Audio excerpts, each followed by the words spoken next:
Salam guru penggerak. Saya Wanti Ningsih, calon guru penggerak angkatan 7 dari Kabupaten Klaten. Pada akhir modul 1.1 ini, calon guru penggerak diinstruksikan untuk membuat aksi karya nyata penerapan Ki Hajar Dewantara di kelas dan di sekolah sebagai pusat pengembangan karakter. Tujuan pembelajaran khusus, peserta mampu mendokumentasikan kontribusi nyata penerapan Ki Hajar Dewantara di kelas dan di sekolah sebagai pusat pengembangan karakter. Salah satu kodrat anak adalah bermain, merdeka di dalam mengekspresikan diri dan mengeksplorasi, berinovasi sesuai dengan kodratnya untuk mencapai kebahagiaan dan keselamatan. Begitu pula dengan pembelajaran. Kita sebagai pendidik harus dapat menciptakan atmosfer belajar yang berpihak kepada murid, yaitu aman, nyaman, dan tentu saja menyenangkan. Selalu membimbing mereka untuk berubah ke arah yang lebih baik. Kita munculkan karakter yang baik, membentuk dan mengarahkan agar dapat berkembang lebih baik lagi, serta menghilangkan karakter buruknya semaksimal mungkin. Merdeka belajar dengan konteks yang sesuai dengan rambu-rambu. Perasaan saya selama melakukan perubahan di kelas, saya merasa bersyukur, senang, dan bahagia ketika mampu melakukan perubahan-perubahan ke arah yang lebih baik di dalam melaksanakan kegiatan belajar mengajar. Apalagi ketika melihat murid-murid mengikuti pelajaran kita dengan wajah yang penuh dengan kepuasan, senang, gembira, dan selalu menunjukkan kerinduan ketika waktu berakhir. Semua itu membuat saya lebih bersemangat untuk dapat melakukan perubahan-perubahan itu. Contoh nyata, pada saat membuat kesepakatan kelas, sehingga tidak ada yang merasa dirugikan, karena sebelumnya antara guru dan murid sama-sama menyepakati hal yang sebelumnya harus disepakati. Pula, dengan penerapan pembiasaan baik dan belajar di dalam atau di luar kelas yang menarik, semua perubahan yang saya lakukan sesuai dengan filosofi Ki Hajar Dewantara. Pembentukan karakter dengan pembiasaan yang baik.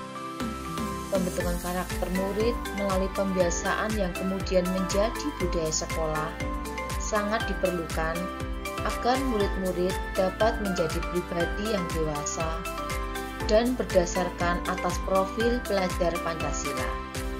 Adapun pembiasaan itu adalah yang pertama di kelas, yaitu ada piket kelas. Piket di kelas sangat bagus dilaksanakan dalam upaya menumbuhkan jiwa gotong royong, menanamkan rasa tanggung jawab, dan saling mengerti tugas satu sama lain.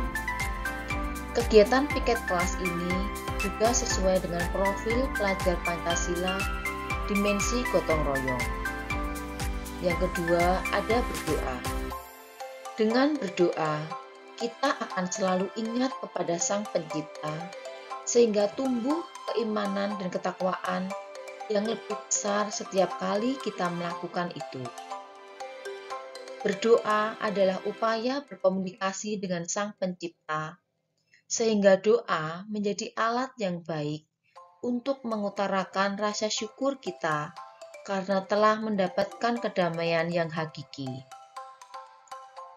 Dengan berdoa, maka akan memperkuat keimanan dan kepercayaan kita kepada Tuhan, sehingga rasa tenang dan damai akan kita dapatkan. Begitu pula dengan murid-murid kita. Ketika kita menuntun murid-murid kita untuk berdoa, maka kita melatih mereka untuk dapat meraih berkah Tuhan Yang Maha Esa. Kemudian ada menyanyikan lagu wajib nasional. Untuk memupuk rasa nasionalisme, menyanyikan lagu wajib nasional dalam kelas sebelum pembelajaran dimulai adalah hal yang sangat tepat, karena dengan melakukan hal tersebut, murid dapat belajar memetik pesan yang positif dari apa yang ada di dalam lirik dan syairnya, yang mampu mengobarkan semangat dan membangkitkan jiwa nasionalisme melalui lagu tersebut. Kemudian bercerita sebelum pembelajaran atau literasi. Saya selalu mengupayakan bercerita terlebih dahulu sebelum pembelajaran dimulai. Persepsi memancing murid dengan cerita seperti sesuatu yang terjadi dan menjadi bercerita yang sedang banyak dibicarakan, sehingga murid-murid tidak ketinggalan info dari kondisi di luaran sana. Dengan bercerita, kita dapat menggali pesan untuk kemudian dihubungkan dengan pembelajaran. Kemudian ada KBM yang menyenangkan. Kegiatan belajar mengajar yang menyenangkan tentu sangat didambakan oleh semua murid. Mereka akan merasa nyaman apabila gurunya dapat membawa mereka ke arah yang mereka inginkan.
Kedua, aksi nyata di sekolah. Ada siraman rohani, ada upacara bendera, ada pembinaan guru, ada kegiatan sosial, dan juga rencana perbaikan. Siraman rohani biasa kita lakukan setiap hari Jumat di gereja karena sekolah kami berdekatan dengan gereja. Kemudian upacara bendera dilaksanakan setiap hari Senin dan juga hari besar lainnya. Kemudian pembinaan guru kita lakukan secara rutin, lebih tepatnya di sekolah kami disebut dengan sharing guru. Kemudian kegiatan sosial dan juga rencana pembinaan. Berikut adalah dokumentasi-dokumentasi yang saya ambil setelah saya lakukan perubahan-perubahan di sekolah, baik siraman rohani, pembinaan, upacara bendera, dan juga kegiatan sosial. Berdasarkan apa yang telah saya paparkan, saya selalu merefleksikan dan mengevaluasi diri apa yang telah saya lakukan. Kemudian, saya akan melakukan perbaikan-perbaikan untuk pelaksanaan di masa mendatang. Yang pertama, melakukan inovasi pembelajaran yang lebih menarik agar murid-murid tidak bosan dan selalu ingin mengikuti pelajaran. Yang kedua, berkolaborasi dengan rekan sejawat di dalam menciptakan sebuah bentuk pembelajaran yang baru dan menyenangkan. Dan kemudian, saya akan berbagi praktik baik dari kegiatan belajar mengajar dengan teman sejawat, sehingga akan menambah wawasan bagi semua pihak, terutama bagi rekan sejawat dan juga dengan rekan-rekan guru yang lainnya. Terima kasih, salam guru penggerak. Semoga paparan yang saya sampaikan pada hari ini dapat bermanfaat dan juga menjadikan inspirasi bagi guru-guru penggerak lainnya. Tergerak, bergerak, menggerakkan. Jangan lupa selalu bersyukur dan bahagia.